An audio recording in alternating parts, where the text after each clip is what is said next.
Pourquoi? Eh bien parce que téléphonie mobile et développement économique sont liés. Le mobile apparaît à la fois comme une conséquence du développement, mais aussi comme un accélérateur de ce même développement. Ainsi, la Banque mondiale a constaté dans une étude réalisée en 2008 dans plus de 100 pays qu'une hausse de 10% du taux de pénétration du téléphone portable dans un pays s'accompagnait d'une hausse du PIB allant jusqu'à 0,8% dans le pays en question. Alors prenons quelques exemples concrets pour bien expliciter ce lien de cause à effet. D'abord dans l'agriculture. Si on prend les courbes de prix du maïs et du blé en 2014 à la bourse de Chicago, on le voit, le marché des matières premières agricoles est extrêmement instable. Et pour les agriculteurs qui vivent loin des villes, il est difficile d'avoir des informations sur les mouvements des cotations. Or, on peut connaître tous les jours ces fluctuations grâce au mobile. Une universitaire de Berkeley a conduit en 2008 une étude sur l'impact des téléphones portables sur le négoce de grains au Niger. Elle a montré que les négociants qui possèdent un téléphone portable augmentent leurs profits de 29% par rapport à ceux qui n'en ont pas, car ils peuvent vendre à un meilleur prix. Ce type d'impact sur les agriculteurs et les négociants a aussi été observé par d'autres chercheurs dans de nombreux autres pays. Au Maroc, le revenu augmentait de 21%, au Ghana de 36%, au Kenya de 7%, en Inde de 19%, au Sri Lanka de 23%, aux Philippines de 11%. Et puis le mobile facilite aussi l'accès aux mécanismes d'assurance, au microcrédit, aux services financiers. Maintenant, deuxième exemple concret, le développement de la banque mobile. Regardons le nombre de personnes qui possèdent un compte en banque. Cette carte nous montre le pourcentage d'adultes possédant un compte en banque en 2012. Voici les pays où les habitants possèdent le plus de comptes et ceux qui en ont le moins. On voit nettement que certains pays d'Amérique latine, d'Afrique subsaharienne, du Moyen-Orient, d'Asie présentent les taux les plus faibles. Dans ces régions, les banques traditionnelles sont localisées en ville et les ruraux, donc, n'y ont pas forcément accès. Or, ces dernières années, le paiement par mobile s'est fortement développé. Il permet de transférer de l'argent de mobile à mobile, d'effectuer un achat ou de réaliser des dépôts et des retraits. Regardez ce graphique. En 2001, 2 pays dans le monde utilisaient une application de paiement mobile. En 2006, 9 pays. Et en 2011, 74 pays. Et aujourd'hui, dans le monde, 80% des transactions via le mobile ont lieu en Afrique subsaharienne. Parmi ces services de paiement, il y a le service Orange Money proposé par le groupe Orange dans les 13 pays que vous voyez ici. En Ouganda, au Kenya, en Tanzanie, à Madagascar, il existe plus de comptes mobiles que de comptes bancaires.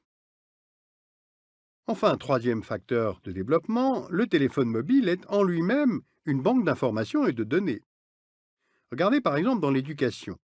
L'UNESCO estime qu'il manque plus d'1 million de professeurs en Afrique pour atteindre l'objectif d'éducation primaire universelle fixé par les objectifs du millénaire pour le développement. Or là encore, de multiples applications se sont développées dans le domaine de l'éducation, essayant de pallier ce déficit. L'appli Momat, disponible au Sénégal, au Nigeria, en Tanzanie, en Afrique du Sud, c'est un service dédié aux mathématiques. Il propose des exercices, de la théorie, une préparation aux examens. Ou encore Eneza Education, développé en 2011 au Kenya, en collaboration avec le ministère de l'Éducation du pays. Il propose des questions par SMS sur différentes matières scolaires. Ou encore Yosa Cell Phone Story, en Afrique du Sud. Elle propose de télécharger gratuitement des livres sur son téléphone portable et d'échanger ses lectures et son ressenti avec les autres utilisateurs de l'application. Enfin, après l'éducation, la santé et celle des femmes enceintes. On connaît peu ce chiffre, mais quelques 800 femmes meurent chaque jour dans le monde du fait de leur grossesse ou de leur accouchement, dont plus de la moitié en Afrique subsaharienne et un tiers en Asie du Sud. Le manque d'information fait partie des causes qui augmentent le risque de complications pendant la grossesse. A donc été mis en place un service de conseil de santé nommé MAMA, c'est-à-dire Mobile Alliance for Maternal Action, au Bangladesh en 2012, en Afrique du Sud en 2013, dans les bidonvilles de Bombay à partir de novembre 2014. Et ce service envoie aux futures mamans ou aux jeunes mamans 2 ou 3 messages par semaine sous la forme de SMS ou de mini-messages vocaux de 60 secondes, et ils contiennent des conseils de santé, des encouragements, afin de réduire les risques d'erreurs ou d'accidents. Et ce programme Mama, uniquement par mobile, gratuit, se développe rapidement. En novembre 2014, il y avait près de 1 200 000 abonnés à ce service au Bangladesh et près de 650 000 en Afrique du Sud, et il est appelé à pénétrer dans d'autres pays. Enfin, la téléphonie mobile peut servir de système d'alerte. Prenons l'exemple de l'épidémie d'Ebola qui s'est déclarée en Guinée fin 2013 et s'est étendue en Sierra Leone et au Libéria.